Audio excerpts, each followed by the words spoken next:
இன்னும் 100 வருடத்தில் பூமி முழுவதும் அழிந்துவிடும். இந்த ஒரு சென்டென்ஸ் உண்மையாக இருந்தால், நீ இப்போது இந்த வீடியோவை பார்த்துக் கொண்டிருக்கிறாய். ஆனால் உனக்கு தெரியாமல் பூமியின் கடைசி தலைமுறையில நாம் தான் வாழ்ந்து கொண்டிருக்கலாம். இல்ல, இது வெறும் கிளிக்பேட் இல்லை. சில விஞ்ஞானிகள், சில பழங்கால நூல்கள் இரண்டும் ஒரே விஷயத்தை வேறு வேறு மொழியில் சொல்லிக் கொண்டிருக்கின்றன. அது என்ன தெரியுமா? The end has already started. வணக்கம் நண்பர்களே. இன்று நாம் பேசப்போகும் விஷயம் ஒரு சாதாரண தியரி இல்லை. உலகம் முழுவதும் ஆயிரக்கணக்கான வருடங்களாக பேசப்பட்ட ஒரு ரகசியம். சயின்ஸ், மியூலஜி, ஹிஸ்டரி இவை மூன்றும் சேரும் இடத்தில் ஒரு பயங்கரமான கேள்வி நின்று கொண்டிருக்கிறது. பூமி உண்மையிலேயே இறக்க ஆரம்பித்து விட்டதா? நம்மை விட ஆயிரக்கணக்கான வருடங்களுக்கு முன்பு வாழ்ந்த மனிதர்கள் ஏன் உலகத்தின் முடிவை பற்றி ஒரே மாதிரி கதைகளை எழுதினார்கள்? இந்தியாவில் பிரளயம், நோர்ஸ் மியூலஜியில ராகனரோக், பைபிளால் ஜட்ஜ்மெண்ட் டே, மாயன் சிவிலைசேஷன் ஒரு புதிய காலம். எல்லா நாகரிகங்களும் ஏன் ஒரு பெரிய முடிவை பற்றி பேசின? அவர்களுக்கு எப்படி தெரியும்? அல்லது அவர்கள் ஏதோ ஒன்றை பார்த்தார்களா? நம்மால் பார்க்க முடியாத ஒரு கவுண்டவுன் ஏற்கனவே ஆரம்பித்து விட்டதா? ஒவ்வொரு நாளும் பூமியின் வெப்பநிலை சிறிது சிறிதாக உயர்கிறது. கடல்கள் மாறுகின்றன. பனிப்பாறைகள் உருகுகின்றன. வானிலை முன்பு இல்லாத அளவுக்கு மாறுகிறது. இவையெல்லாம் ஒரு சாதாரண மாற்றமா? அல்லது ஒரு பெரிய நிகழ்வின் ஆரம்பமா? இந்து புராணங்களில் பிரளயம் என்று ஒரு வார்த்தை இருக்கிறது. அதன் அர்த்தம் அனைத்தும் முடிவுக்கு வரும் காலம். ஆனால் அது ஒரு தண்டனை இல்லை, ஒரு ரீசெட். பழைய உலகம் முடியும், புதிய உலகம் பிறக்கும். இந்த சுழற்சி மீண்டும் மீண்டும் நடந்து கொண்டே இருக்கும். ஒரு கேள்வி, அது வெறும் கற்பனையா? அல்லது ஏதோ ஒரு உண்மை நிகழ்வின் நினைவுகளா? இப்போது சயின்ஸை பார்ப்போம். விஞ்ஞானிகள் சொல்வது பூமி நாளை அழிந்து விடாது. ஆனால் அதற்கு ஆபத்துகள் இல்லையா? இருக்கின்றன. Asteroid impact, super volcano, climate change, mass extinction, solar storm. அது வெறும் கற்பனையா? அல்லது ஏதோ ஒரு உண்மை நிகழ்வின் நினைவுகளா? இவை ஒவ்வொன்றும் மனித நாகரிகத்தை கடுமையாக பாதிக்கக்கூடியவை. ஆனால் இவையெல்லாம் ஒரே நேரத்தில் நடந்தால், இமேஜின் 2039 ஒரு காலை, உலகம் முழுவதும் இன்டர்நெட் இல்லை, ஜிபிஎஸ் இல்லை, எலக்ட்ரிசிட்டி இல்லை, சாட்டிலைட் இல்லை, அனைத்தும் ஒரே நிமிஷத்துல ஆஃப். என்ன நடந்தது? அதை ஒரு பழைய தீர்க்க தரிசனம் 1000 வருடங்களுக்கு முன்பே எழுதி வைத்திருந்ததா? சயின்ஸை அதிர்ச்சியடைய வைத்த அந்த ரகசியத்தை பார்க்கலாம். முந்தைய பகுதியில பூமியின் முடிவை பற்றி பழங்கால நாகரிகங்களும் அறிவியலும் ஏன் ஒரே கேள்வியை எழுப்புகின்றன என்று பார்த்தோம். ஆனால் இப்போது இன்னும் பயங்கரமான ஒரு விஷயத்தை பார்க்கப் போகிறோம். பூமியை அழிக்கக்கூடிய ஆபத்து பூமியில் இல்லை, அது வானத்தில் இருக்கிறது. இமேஜின், இன்று இரவு நீ வானத்தை பார்த்துக் கொண்டிருக்கிறாய். திடீரென்று ஒரு சிறிய ஒளிப்புள்ளி மெல்ல பெரிதாக ஆரம்பிக்கிறது. முதலில யாரும் அதை பெரிதாக எடுத்துக் கொள்ள மாட்டார்கள். ஒரு நட்சத்திரம், ஒரு விண்கல் என்று நினைப்பார்கள். ஆனால் சில மணி நேரங்களில் உலகம் முழுவதும் emergency alert, stay indoors immediately. அதற்கு பிறகு மனித வரலாறு இரண்டாக பிரியும். பிஃபோர் மற்றும் ஆஃப்டர். சுமார் 66 மில்லியன் ஆண்டுகளுக்கு முன்பு ஒரு மிகப்பெரிய விண்கல் பூமியை தாக்கியது என்று விஞ்ஞானிகள் கருதுகிறார்கள்.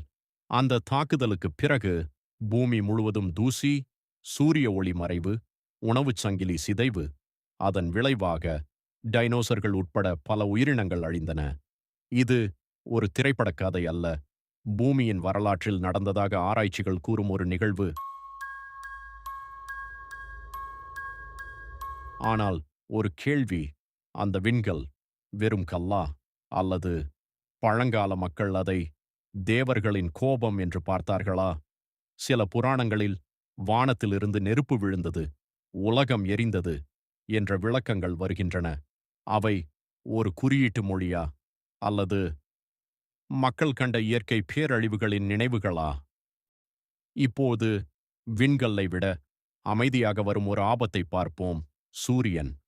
ஒவ்வொரு நாளும் சூரியன் ஒளி மட்டுமல்ல, மிகப்பெரிய ஆற்றலையும் வெளியிடுகிறது. சில நேரங்களில அது மிக வலுவான சூரிய புயலாக மாறலாம். அப்படி ஒரு சக்தி வாய்ந்த புயல் பூமியை நேரடியாக தாக்கினால் செயற்கைக்கோள்கள், தொடர்பு அமைப்புகள், மின்சார வலையமைப்புகள் கடுமையாக பாதிக்கப்படலாம். இமேஜின், ஒரே நாளில் உலகம் முழுவதும் மொபைல் இல்ல, இன்டர்நெட் இல்லை, ஏடிஎம் இல்லை, விமானங்கள் தரையிறக்கப்படுகின்றன, மருத்துவமனைகள் அவசர மின்சாரத்தில் இயங்குகின்றன, மக்கள் ஒருவரை ஒருவர் தேட ஆரம்பிக்கிறார்கள். பணம் இருக்கிறது, ஆனால் வாங்க எதுவும் இல்லை. உலகம் சில மணி நேரத்துல 100 வருடங்கள் பின்னால் சென்றது போல மாறுகிறது. இது பூமியின் முடிவா? இல்ல மனித நாகரிகத்தின் மிகப்பெரிய சோதனையாக இருக்கலாம். பூமி தொடர்ந்து இருக்கும். ஆனால் நாம் கட்டிய உலகம் மாறக்கூடும். ஆனால் இவையெல்லாம் இயற்கையின் ஆபத்துகள். இன்னும் ஒரு பெரிய கேள்வி இருக்கிறது. பூமியை இயற்கை அழிக்குமா?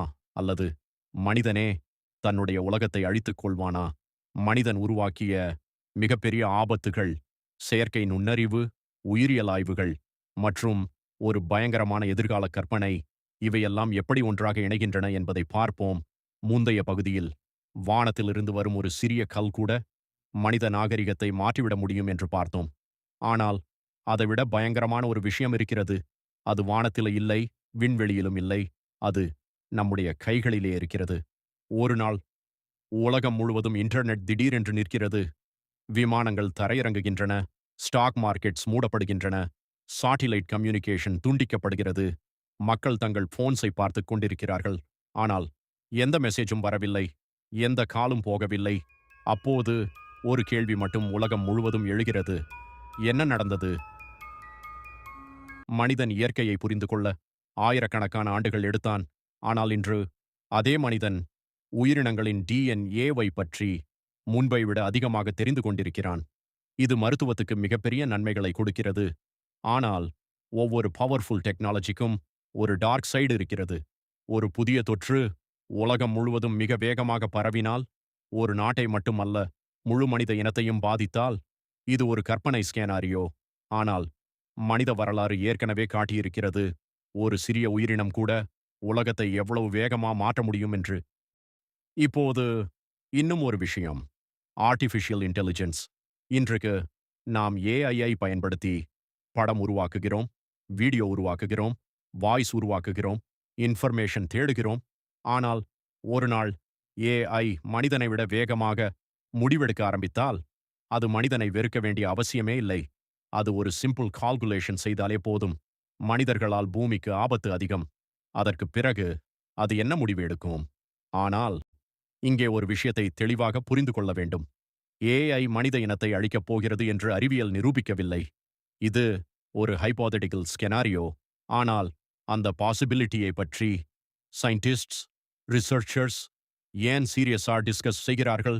ஏனென்றால் நாம் உருவாக்கும் டெக்னாலஜி நம்முடைய கட்டுப்பாட்டை விட வேகமாக வளர்ந்துவிடக்கூடாது. இப்போது இதுதான் மிகவும் சுவாரஸ்யமான பகுதி. பழைய புராணங்களில் மனிதர்கள் தங்கள் காலத்தின் முடிவை பற்றி பல கதைகளை உருவாக்கியிருக்கிறார்கள். கலியுகம், பிரளயம், ராகனாக், உலகம் அழியும், பழைய அமைப்பு முடியும், அதற்குப் பிறகு ஒரு புதிய காலம் ஆரம்பிக்கும். சயின்ஸ் இதை கடவுள்களின் கதையாக பார்க்காது. ஆனால் ஒரு உண்மை மட்டும் இருக்கிறது. மனிதர்கள் ஆயிரக்கணக்கான ஆண்டுகளாக உலகத்தின் முடிவு பற்றி சிந்தித்து வருகிறார்கள். அப்படியானால் நாம் உண்மையில பயப்பட வேண்டியது ஒரு அஸ்டராய்டை பார்த்து அல்ல, ஒரு சோலார் ஸ்டார்மை பார்த்து அல்ல, நம்முடைய சொந்த முடிவுகளை பார்த்துத்தான். கிளைமேட், டெக்னாலஜி, வார், பயாலஜிக்கல் ரிஸ்க்ஸ், ஸ்பேஸ் த்ரெட்ஸ், இவை ஒவ்வொன்றும் தனித்தனி ஆபத்துகள். ஆனால் இவையெல்லாம் ஒன்றாக சேர்ந்து ஒரு மிகப்பெரிய கேள்வியை எழுப்புகின்றன. மனித நாகரிகம் எவ்வளவு காலம் நீடிக்கும்? ஆனால் இதுவரை நாம் பார்த்தது ஒரு பக்கம் மட்டுமே. ஏனென்றால் இன்னும் ஒரு மர்மம் இருக்கிறது. ஆயிரக்கணக்கான ஆண்டுகளுக்கு முன்பே மனிதர்கள் ஒரு காலம் முடிந்து இன்னொரு காலம் தொடங்கும் என்று ஏன் நம்பினார்கள்? அது வெறும் மியூலஜியா? அல்லது அதற்குள் மறைந்திருக்கும் ஒரு ஏன்ஷியன்ட் அண்டர்ஸ்டாண்டிங் இருக்கிறதா? அடுத்த பகுதியில பிரளயம், ராக்னராக், மனித இனத்தின் எதிர்காலம், இவை எல்லாவற்றையும் ஒன்றாக இணைத்து நம்முடைய மிகப்பெரிய கேள்விக்கு பதில் தேடுவோம். ஆனா, இது வெறும் ஆரம்பம் மட்டும்தான். பூமியின் அழிவைப் பற்றி ஆயிரக்கணக்கான ஆண்டுகளுக்கு முன்பே மனிதர்கள் ஏன் சில மர்மமான கதைகளை உருவாக்கினார்கள்? அந்த கதைகளுக்கும், இன்று விஞ்ஞானிகள் எச்சரிக்கும் சில ஆபத்துகளுக்கும் உண்மையிலேயே ஏதாவது தொடர்பு இருக்கிறதா? அடுத்த பகுதியில, வானத்திலிருந்து பூமியை நோக்கி வரும் மிகப்பெரிய ஆபத்து என்ன? ஒரு சிறிய விண்கல் கூட மனித இனத்தின் வரலாற்றையே மாற்ற முடியுமா? அதை இன்னும் ஆழமாகவும், மிஸ்டீரியஸாவும் பார்ட் 2ல் பார்க்கலாம். இந்த வீடியோ உங்களுக்கு பிடிச்சிருந்தா லைக் பண்ணுங்க, சேனலை சப்ஸ்கிரைப் பண்ணுங்க. ஏன்னா, பூமியின் எண்டு ஸ்டோரி இன்னும் ஆரம்பிக்கவே இல்ல. பார்ட் 2ல் சந்திப்போம்.